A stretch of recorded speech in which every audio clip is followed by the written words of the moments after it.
그렇게 성도 여러분, 한 주간도 잘 보내셨습니까? 옆에 분들과 같이 인사 한번 하시죠. 새해 복 많이 받으세요. 지난주에 못 받은 분 많은데 새해 복 많이 받으세요. 벌써 이제 새해 두 번째 주가 시작이 됐습니다. 그죠? 여러분들 올 한 해 세우신 계획 모두 다 이루시고 정말 하나님의 은혜를 경험하는 놀라운 한 해가 되기를 축복합니다. 오늘도 이제 새롭게 베드로 후서를 살펴보게 됩니다.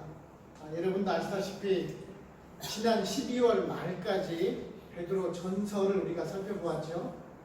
베드로 전서의 주된 내용은 로마의 그 박해를 받고 있던 그 소아시아 지역에 있던 그 교회 성도들을 향해서 위로하고 또한 격려하는 그런 말씀을 전해 주었었던 것이지요. 오늘은 이제 베드로 후서를 살펴보게 되는데, 이 베드로 후서는 베드로 전서, 그 편지를 보내고 나서 베드로가 소아시아에 있는 지역 교회들에게 편지를 보내고 나서 아마 1, 2년 뒤에 다시 후에 보낸 편지인 것 같습니다. 시기적으로 한 1, 2년 정도 뒤에 보낸 편지라는 얘기지요. 베드로 전서 내용은 사실 그렇습니다. 주후 64년에 로마 대역 화재 사건이 일어나게 되죠.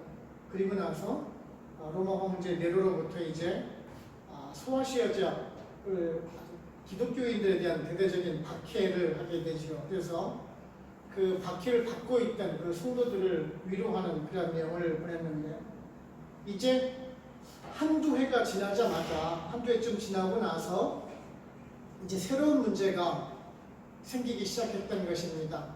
그 문제는 다름이 아니라 교회 내부에 이제 거짓 교사들이 들어오게 되는 것입니다. 즉 이단들이 들어와서 교회를 혼란하게 만들었다라는 그런 내용인 것입니다.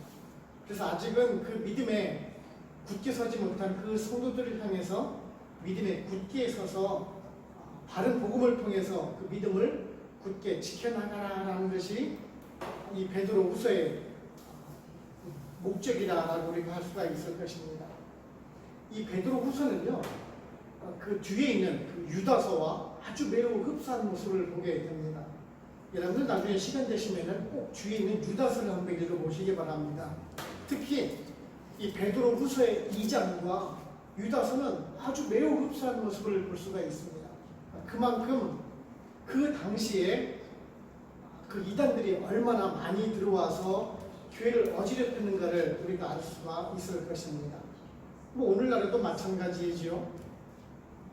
그 소아시아 지역에 있던 그 당시 상황만 이단이 횡행하는 것은 결코 아니죠.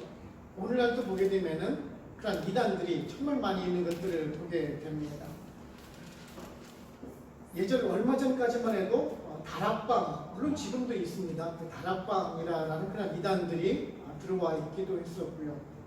또한 극단적인 종말론자들이 지금도 있고, 또한 최근에는 여러분도 잘 아시다시피 신천지라는 것이 요즘 또한 극성을 부리고 있습니다. 이러한 시대를 살아가면서 우리가 그 바른 복음에 서 있지 않으면은 이와 같이 또한 거짓 교사들의 꿰매 넘어갈 수밖에 없을 것입니다. 또한 믿고 있는 그 예수 그리스도의 그 재림 신앙마저도 흔들릴 수가 있다라는 것이지요. 오늘 본문을 보시게 되면은 베드로 사도는 그 소아시아 지역에 있는 그 성도들을 향해서 이제 안부 인사를 하게 되죠. 그러면서 그 예수 그리스도를 그 아는 지식을 통해서 하나님의 성품에 참여하라라고 말씀을 하고 있지. 오늘은 이런 베드로 사도의 권면의 말씀을 살펴보면서 우리들에게 어떤 은혜를 주는지 한번 알아보도록 해보겠습니다. 첫 번째는요, 믿음은 가지는 것이 아니라 받는다라는 것입니다. 오늘 말씀 1절을 보시면은 예수 그리스도의 종이며 사도인 시몬 베드로는 우리 하나님과 구주 예수 그리스도의 의를 힘입어 동일하게 보배로운 믿음을 우리와 함께 받은 자들에게 편지하노니 라고 말씀을 하고 있습니다. 이 베드로 사도는 그 소아시아 지역에 있는 교회 성도들에게 지금 편지를 보내면서 먼저 안부를 전하고 자신을 소개를 하고 있죠. 그러면서 자신도 역시 또한 성도들과 함께 주님으로부터 믿음을 받은 자라고 소개를 하고 있습니다. 오늘 말씀을 보시면은 믿음을 우리와 함께 받은 자들이라고 표현을 하고 있습니다. 오늘은 처음에 지금 이 믿음에 대해서 한번 우리가 살펴보려고 하는데요. 여러분들 이제 믿음, 내가 믿는다라는 것을 생각을 할 때 이 믿음이라는 것을 생각을 하게 되면은 무엇을 먼저 생각하냐면은 열심을 생각을 합니다. 내가 열심히 교회에 대해서 일을 하거나 헌신하거나 봉사하는 것을 생각한다라는 것이죠. 그런 모습을 보고 나서 아주 열심히 하는 모습을 보고 나서 우리들은 그렇게 얘기를 하죠. 믿음이 좋다. 저분은 믿음이 좋다라고 얘기를 할 것입니다. 근데 오늘 말씀을 보시게 되면은 내가 한다, 즉 내가 믿는다가 아니라 내가 믿음을 받았다라고 표현을 하고 있습니다. 그리고 또한 우리 성도들 역시 또한 믿음을 받았다. 그러니까 믿음을 받은 사람들이라고 지금 표현을 하고 있죠. 베드로 사도는 왜 믿음을 받았다라는 표현을 하고 있을까요?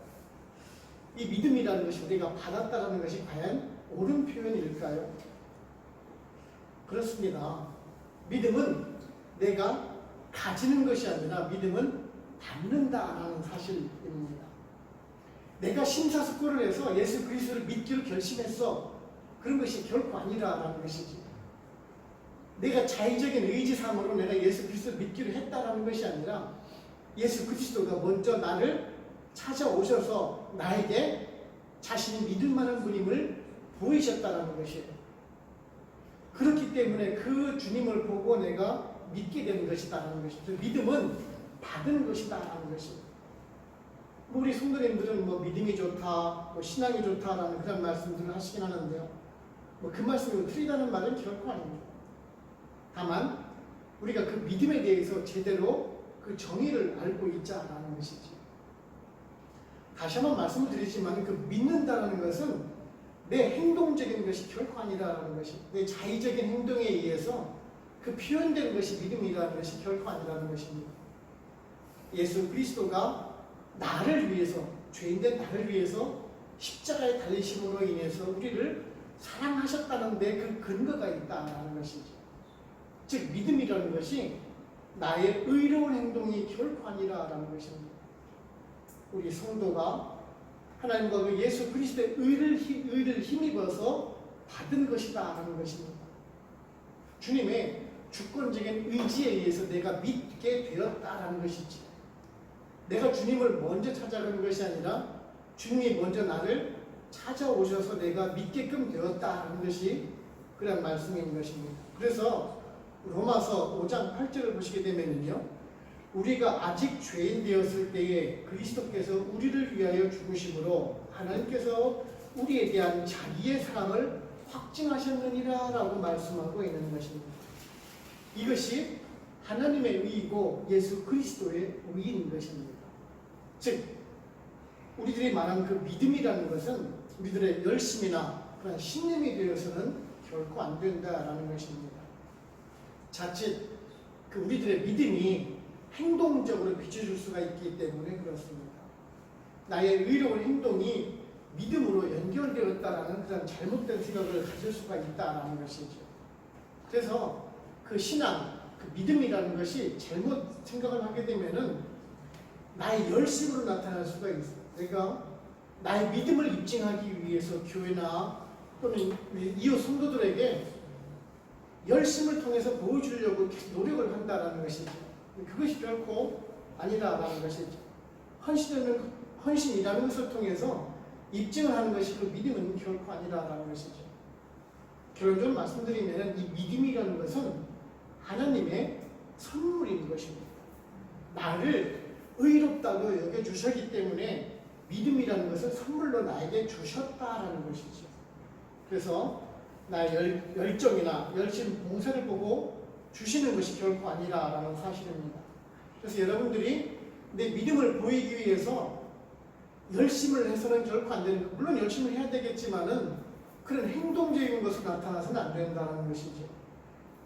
예수 그리스도에 대한 그 사랑의 마음을 키워갔을 때, 그것을 내가 받았을 때 자연스럽게 내가 헌신과 봉사로 나타날 수가 있다는 것이죠.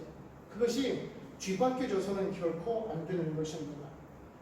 우리 성도님들은요, 정말 올 한 해 또 이런 하나님의 변함없으신 그 사랑을 우리가 신뢰를 받고 감사함으로 받아서 정말 순종으로 그 믿음을 더욱 굳게 세워나가실 수 있는 여러분들 되시기를 바랍니다. 두 번째는요, 우리가 주님을 알아감으로 영광과 덕을 세울 수가 있습니다. 오늘 말씀 3절을 보시게 되면은 그의 신기한 능력으로 생명과 경건에 속한 모든 것을 우리에게 주셨으니 이는 자기의 영광과 덕으로서 우리를 부르신 이를 알므로 말미암이라 라고 말씀하고 있습니다. 이 3절의 말씀도 마찬가지입니다. 조금 전에 말씀드렸듯이 우리가 자의적으로 예수 그리스도를 믿은 것이 아니라라고 제가 말씀드렸었죠. 그리고 또한 우리들의 그러한 능력과 힘으로써 우리들의 생명과 또한 세상을 살아갈 능력 또한 주신 것이 우리들에게 내가 살아가는 것이 아니라 그것을 또한 받았다라는 거고 지금 말씀을 하고 있는 것이죠. 우리들은 흔히들 그렇게 얘기를 합니다. 내가 살아간다라고 하죠. 내가 내 힘과 내 능력으로 내 인생을 살아간다라고 생각들을 합니다. 그런데요, 내가 나를 스스로가 조절할 수가 있다라고 생각을 하면서 살아가고 있지만 사실은 그렇지를 못합니다. 종종 나도 내 생각과는 벗어난 죄를 빠지기도 하는 것입니다. 우리들은 다 할 수 있다라고 생각을 하지요. 성도로서 다 할 수 있다라고 생각을 합니다. 하지만 그렇지 못한 데가 참 많은 것 같습니다. 정말 경건하게 살아가려고 생각을 하고 있지만 또한 그렇지 못한 삶을 살아가고 합니다. 그렇다면 우리가 어떻게 해서 그 소망이 소망으로 끝나지 않겠습니까? 우리 성도님들은 자주 그런 기도를 하죠. 다시는 죄에 빠지지 않겠다라고 기도를 합니다. 하나님의 자녀답게 살겠다라고 각오를 하면서 기도를 하곤 합니다. 그런데 점점 무너지는 자신을 발견하곤 하죠. 살아가면서 과연 내가 구원받은 사람인가라는 그런 의구심을 가질 때도 있곤 합니다. 그런 죄에 빠질 때 말입니다. 그렇죠? 하지만 오늘 본질을 보시게 되면 하나님께서 우리들에게 생명과 경건에 속한 모든 것들을 우리들에게 주셨다라고 말씀하고 있습니다. 즉 내가 그것을 가지고자 한다라고 해서 가지는 것이 결코 아니라는 것이죠. 여러분들의 생명, 여러분 좀 더 오래 살고자 계획한다고 해서 여러분이 좀 더 오래 사실 수가 있습니까? 물론 운동을 하면은 조금 더 그것을 연장할 수 있겠죠. 하지만 그 생명을 주관하시는 분은 하나님이시다라는 것이죠. 하나님께서 우리들에게 주시는 것입니다. 우리들에게 선물로 주시는 것입니다. 오늘 말씀 보시면 하나님께서 우리들에게 생명과 경건을 주셨다라고 말씀을 하고 있죠. 그 생명과 경건을 우리들에게 주셨다라고 해서 사실 우리가 살아갈 수 있는 그런 능력까지 주신 것은 결코 아닙니다. 우리들은 예수 그리스도를 믿는 순간 정말 뿅하니 뿅망치가 나타나가지고 내가 스스로 거룩하고 경건한 사람으로 변화가 된 것처럼 생각할 수가 있다는 것이죠. 근데 여러분이 정말 그렇습니까? 내가 세례받는 순간, 내가 성령 은사를 받는 순간 여러분이 거룩해졌습니까? 그때뿐이라는 것이죠. 하지만요, 하나님께서 우리들에게 또한 그런 능력을 약속하진 않으셨는데요. 그 능력은 사실 우리들에게 있는 것이 아니라 하나님께 있기 때문에 그렇습니다. 오늘 말씀 그 경건이라는 단어를 보시게 되면은 유세베이아라고 언어를 보게 되는데요. 그것은 무슨 뜻인가 하니 그 좋게 보다, 옳게 여기다라는 그런 유라는 단어하고 그 다음에 예배하다라는 단어, 세보마이라는 단어가 합쳐진 단어입니다. 즉 경건이라는 단어가 뭐냐면은 우리가 예수 그리스도께 하나님께 예배드리는 그 행위가 바로 곧 경건이라는 말씀인 것입니다. 올바로 하나님께 예배한다라는 그런 뜻을 지니고 있다는 것이죠. 다시 말씀드려서 우리가 하나님께 향한 그런 종교적이고 도덕적인 그 삶의 방식이 곧 경건이라는 것이고 그것이 바로 곧 예배라는 것이죠. 즉 오늘 뒤에 있는 그 사전의 말씀대로 그 경건이라는 것은 그 예배를 통해서 신의 성품에 참여하는 것이다라는 말씀입니다. 그 예배를 통해서 우리가 기쁨을 얻을 수가 있고 위안을 얻을 수도 있어요. 하지만 그것은 내 자의적인 그 행동을 통해서는 그 만족이 결코 아니라는 사실입니다. 내가 훈련이나 교육을 통해서 얻어지는 것이 또한 아닙니다. 우리가 그 사실을 인식하고 또한 예배를 통해서 우리들의 주인이신 그 예수 그리스도를 알아가는 것, 그 온전한 그 지식이 우리들의 생명과 경건에 속한 모든 것들을 받게 된다는 그런 말씀을 하고 있는 것입니다. 그래서 그것이 영광과 덕이라고 말씀을 해주고 있는 것이지요. 덕 그러면 우리는 그냥 흔하게 후덕하다, 겸손한 태도를 가지는 것이 덕이다라고 생각할 수가 있는데, 오늘 말씀하고 있는 그 덕은 결코 그런 것이 아닙니다. 하나님의 성품입니다. 예수 그리스도의 성품을 말씀을 하고 있는 것입니다. 우리의 죄인들을 구속시켜서 주시기 위한 그 마음, 그 은혜가 바로 곧 덕이라고 말씀하고 있는 것입니다. 그래서 우리들은 죄인된 나를 위해서 그 구속해 주신 그 하나님의 은혜에 감사함으로 우리가 그 행위를 예배를 통해서 경건에 이르도록 해야 한다는 것이죠. 결국 그것이 경건에 이르도록 하려는 그 노력 자체가, 그 예배가 하나님을 기쁘시게 하는 것이고, 결국은 그것이 오늘 말씀 따라 신의 성품에 참여하게 되는 것이다 라고 말씀하고 있는 것입니다. 올 한 해 우리가 주일 예배 54번의 주일 예배를 드리게 됩니다. 많지 않은 시간의 예배지만은 그 예배를 통해서 정말 여러분들이 한 주간에 겪지 못했던 그 세상 속의 삶을 벗어버리고 정말 다시 신의 성품으로 다가갈 수 있는 그런 노력을 기울일 수 있는 그런 거룩하고 하나님을 찬양할 수 있는 예배를 드리실 수 있는 또한 여러분들 되시기를 바랍니다. 세 번째는요, 우리 성도님들은 그 하나님의 약속을 바라봄으로 인해서 하나님의 성품에 참여를 하게 됩니다. 오늘 말씀 4절을 보시면은 이로써 그 보배롭고 지극히 큰 약속을 우리에게 주사 이 약속으로 말미암아 너희가 정욕 때문에 세상에서 썩어질 것을 피하여 신성한 성품에 참여하는 자가 되게 하려 하셨느니라 라고 말씀하고 있습니다. 오늘 말씀을 보시게 되면 하나님께서 우리 성도를 바라보고 계시는 그 이유와 우리를 부르신 그 목적에 대해서 지금 말씀하고 있는 것을 보실 수가 있습니다. 하나님께서 우리를 단지 그냥 천국으로 데려가시기 위해서 우리를 부른 것은 결코 아니라라는 말씀입니다. 오늘 말씀 보시게 되면은 하나님의 성품에 이르도록 하게 하신다는 것을 볼 수가 있습니다. 여러분들 예수 그리스도를 왜 믿었습니까? 하나님을 왜 믿습니까? 천국에 가기 위해서요? 세상적인 복을 많이 준다고 해서요? 아니면 세상 사람들이 교회 다니는 우리를 보고 나서 아, 저 사람 경건하다, 거룩하다라는 그 말을 듣고 싶어서 우리가 성도가 되었습니까?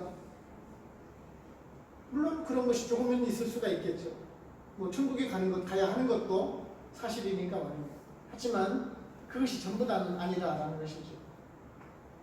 오늘 말씀 보시게 되면은 바로 그 중요한 것이 하나님의 성품을 담기 위한 것이다 하는 것을 우리가 알 수가 있을 것입니다.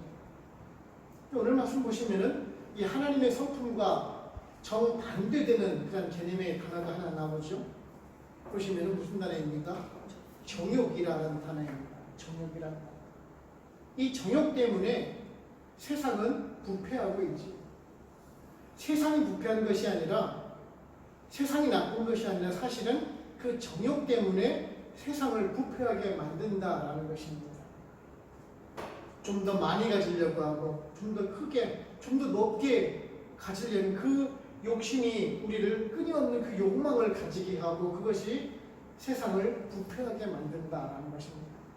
그 욕망이 우리를 절제하지 못하게 하는 것이지, 인내하지 못하게 하는 것입니다.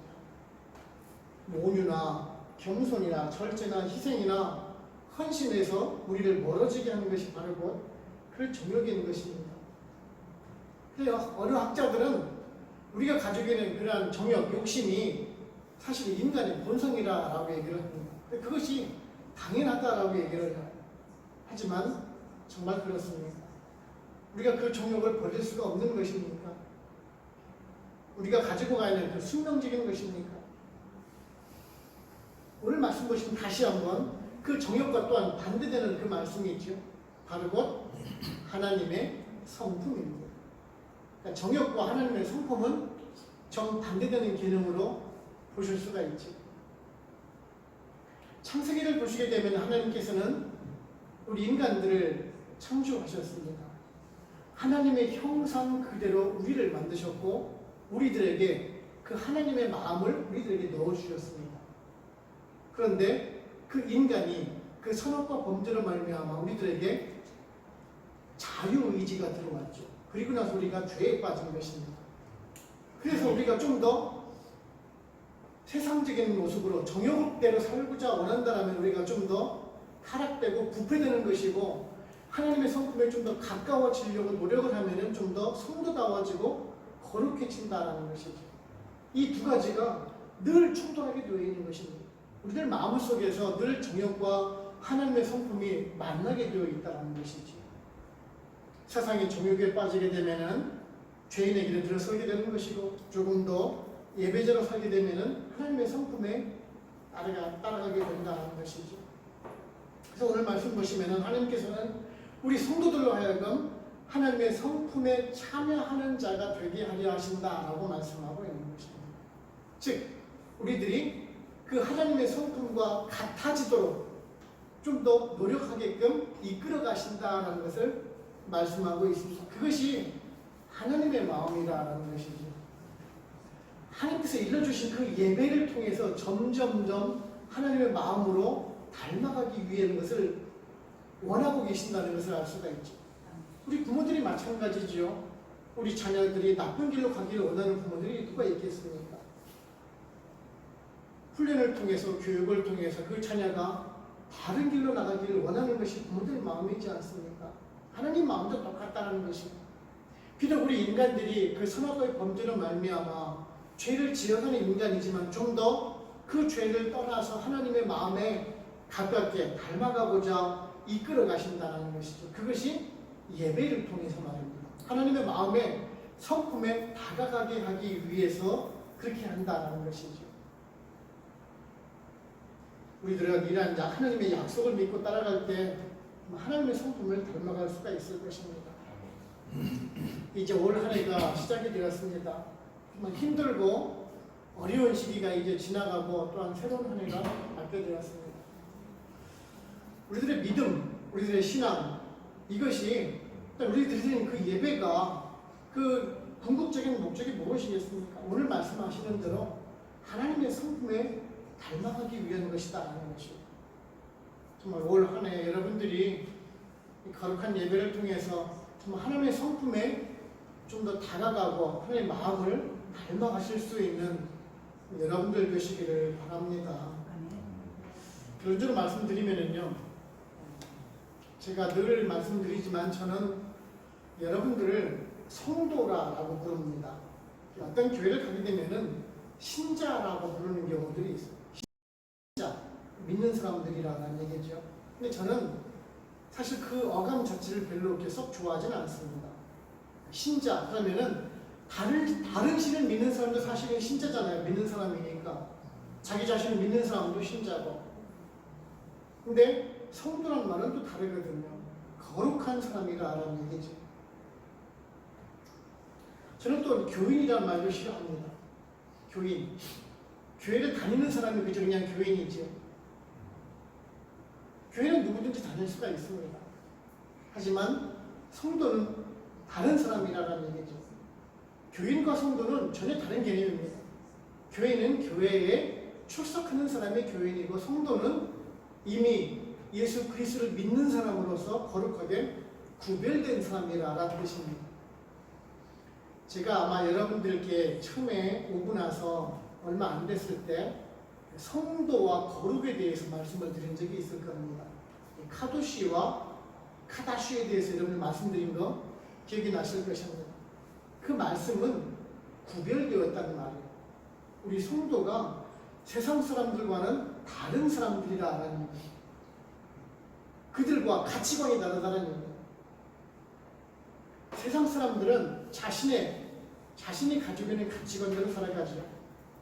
어떤 사람들은 돈을 두고 살아가는 사람들도 있고, 돈을 목표로 삼고, 어떤 사람들은 지식을 목표로 살아가는 사람들도 있습니다. 어떤 사람들은 명예와 권력 때문에 살아가는 사람들도 있습니다. 하지만 저와 여러분들, 우리 성도는 다른 가치관을 가지고 살아가는 사람들이라는 것입니다. 다른 방식으로 살아간다는 얘기죠. 즉 우리는 믿음으로 살아가는 사람들이라는 말씀입니다. 세상 사람들은 자신의 가치관을 믿고 자신을 믿고 명예와 권력과 돈을 믿고 살아가지만 우리는 예수 그리스도를 믿고 살아가는 다른 사람들이라는 말씀입니다. 즉 거룩하게 그들과 구별된 삶을 살아가는 사람들이라는 것이죠. 예수 그리스도를 구주로 고백하는 사람들입니다. 즉 오늘 말씀 따라서 그 하나님의 성품을 마음에 품고 살아가는 사람들이라는 말씀입니다. 그 하나님의 성품을 닮아가고자 오늘도 몸부림치면서 고민하고 기도해가는 사람들이라는 말씀인 것입니다. 그것이 성도의 목적인 것입니다. 세상 사람들이 우리를 성도라고 불러주는 그 이유인 것입니다. 우리들의 존재 목적이기도 한 것입니다. 이제 올 한 해 2023년이 이제 시작이 되고 한 주가 지나갔습니다. 여러분들 올 한 해 어떻게 살아가든지 올 한 해 또한 지나갈 것입니다. 세상 사람들과 동일하게 살아가도 한 해가 갈 것이고 성도로 살아가도 한 해가 동일하게는 흘러갈 것입니다. 하지만 그 삶 속에서 여러분의 삶이 다르게 구별된 삶을 살아가기를 원합니다. 세상적인 삶이 아니라 성도로 살아갔으면 좋겠습니다. 이 교회 내에서 예수 그리스도를 믿는 그 믿음을 고백해 나가면서 주님의 몸된 교회를 섬겨나가고 또한 이웃들에게 예수 그리스도의 사랑을 전해 나갈 수 있는 믿음의 사람들, 성도로 살아가실 수 있는 여러분들 되시기를 주님의 이름으로 축원을 합니다. 기도하겠습니다. 하나님